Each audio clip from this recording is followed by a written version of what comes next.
Guys, I'm absolutely delighted to welcome to the podcast someone whom I consider to be a national treasure because not only is he a model of clear reasoning, but his style of interrogation, he's one of the few guys in the country that makes you laugh out loud, and he does this regularly. And so it's a real joy to welcome Senator John Kennedy, senator from Louisiana. Senator Kennedy was elected to the Senate in 2016. He won re-election in 22. He serves on the Appropriations Committee, the Banking Committee, also the Judiciary Committee.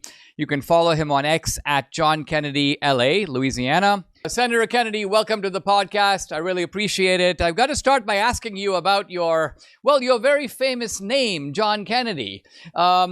Is this a name that has haunted you through the years, or it's something that you just shrug and it's like, wow, yeah, I got the name of a famous president. I don't have the same middle name, and so it's no big deal? Or is it something you got teased about and it's something you've had to explain along the way? Well, I guess the best way of saying it, Dinesh, and thank you for having me, is it would probably, at least initially, it would probably help me in Massachusetts, and depending upon the part of my state, hurt me in Louisiana. I'll tell you, though, the President Kennedy, of course, was assassinated in '63, but his son, John Jr., got a lot of publicity. And when I first ran for office, I polled the race to see my name ID, and the pollster came back and said, I've got good news and bad news. He said, the good news is 40% of the people of Louisiana know your name. And I said, what's the bad news? He said, 80% of those 40% think you're the dead president's son. And so I said, well, I'll take it anyway I can get it. That's a start. Well, not to mention, Senator Kennedy, that if I remember, John Kennedy, at one point when he had started his magazine called George, had apparently posed nude on the cover. I assume that this is not something that has ever occurred to you to attempt. Not unless I wanted to trigger people's gag reflex. Wonderful. To start by having you just reflect on the quite kind of extraordinary times in which we live. I'm old enough to have lived through the Reagan era, of course, the 90s, and then the Obama period. It just seems like we're in a somewhat surreal moment in American politics. The craziest things seem to rear their head, usually on the left, but even occasionally on the right.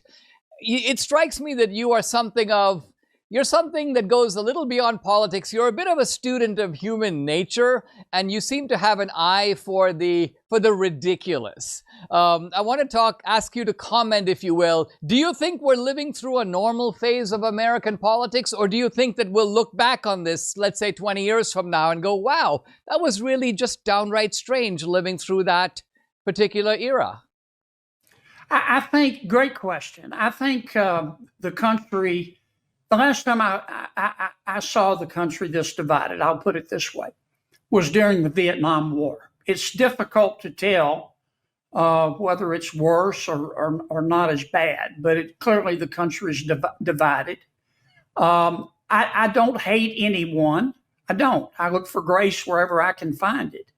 And in Washington, that's hard because I'm a conservative. About 98% of this town is not. But when I say my prayers, I ask God, I said, please don't let me hate, because number one, it's immoral. And number two, it affects your judgment. And that's the way I approach the Senate. I try to be objective, but I'm candid. God, that's the way I've always been. Sometimes it's gotten me in trouble, but God gave me the right to remain silent, but not the ability.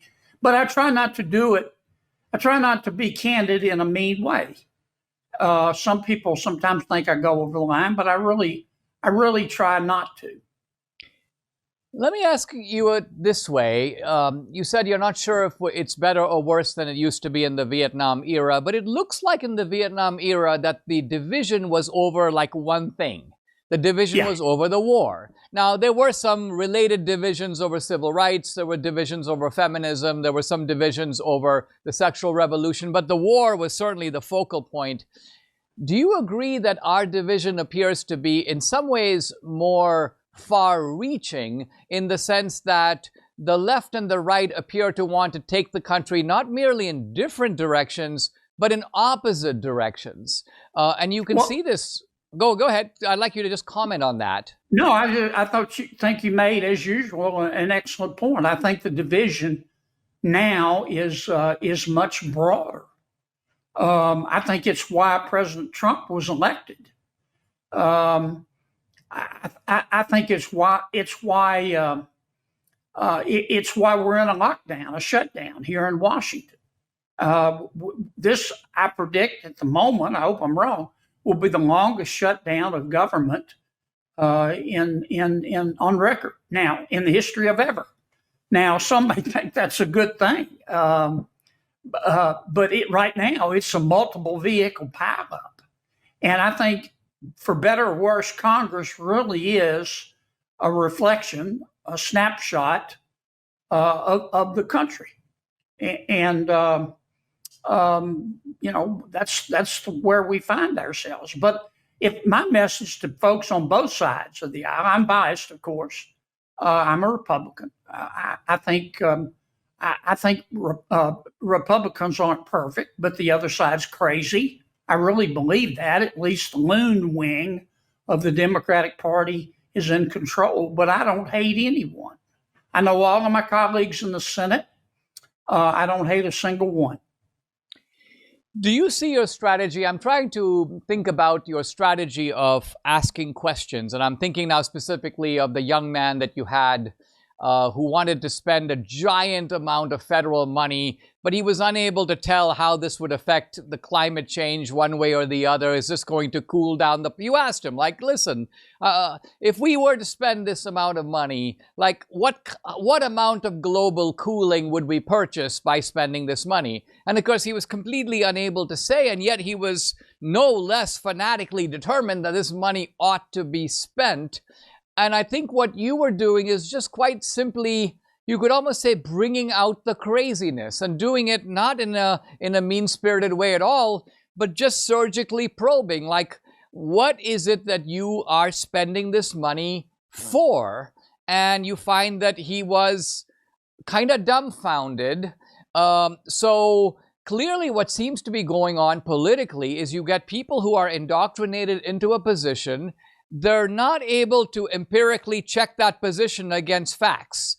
But that doesn't diminish their enthusiasm at all. And my question to you is, how do you make headway with a guy like that? Do you think you could even persuade him?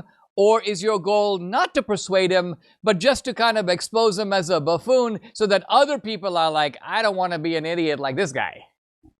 Well, many senators don't ask questions. They just talk. They talk and they make a speech, and sometimes they read right off of a staff memo. That's their business. I just don't do it that way.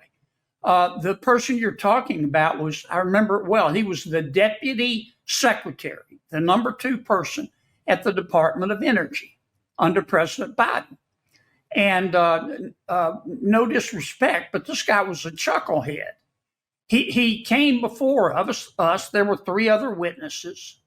And he said, he basically testified that we need Congress to spend over the next decades or two, $50 trillion, not $50 billion, $50 trillion in order for the United States to be carbon neutral by 2050.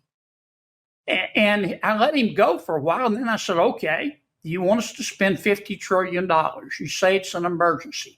If we spend $50 trillion, how much will that either lower world temperatures or at least reduce what you see as the increase in world temperatures? And he was dumbfounded. He did not have an answer. And I was dumbfounded, Dinesh. I mean, this is the number 2 person at the Department of Energy saying spend $50 trillion, not billion, not million, $1 trillion of taxpayer money. And he says he can't measure the result. I mean, his commitment to stupid was impressive. And he was embarrassed, and he should have been embarrassed. And my questioning got picked up on social media, and he deserved to be called the carpet. So when I listen to this, it occurs to me that somebody like that is committed to the climate change agenda for some other reason. In other words, let's say, for example, that you've got all these massive liberal projects that are all taking government money and maybe also undermining the political power of the fossil fuel industry. And the commitment of the Democrats and of the Biden administration is based on that. In other words, they want to increase the size of government. They see climate change as a pretty convenient and clever mechanism to get the government to do more. They see this also politically as benefiting their team because the people who give them money are all invested Al Gore style in various climate projects. And so, but they can't say that. So they have to come and argue, well, we've got to bring the temperatures down. Yes, humanity is in an existential moment.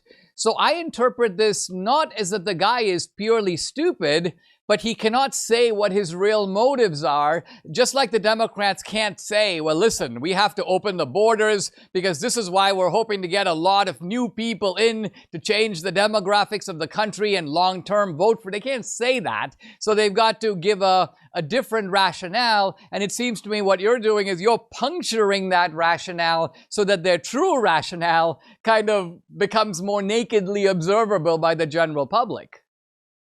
Well, President Biden's administration spent billions, we don't know how many, but hundreds of billions of dollars on climate change. It was about two things primarily. Number one, it was about the money. In the last 70 days of the Biden administration, the Department of Energy shoved out the door $78 billion in about 2 months, $78 billion to their friends. One of the biggest recipients was Ms. Stacey Abrams, the political activist from Georgia, former gubernatorial candidate, $78 billion to their friends. So part of it was the money. Number two, it was about control. The attitude of most of the people in the Biden administration was, look, we're smarter than you, the American people. We're more virtuous than you, the American people. You need to send to us all of your money and all of your freedom, and we will spend your money for you because we can spend it better than you because we're smarter and more virtuous.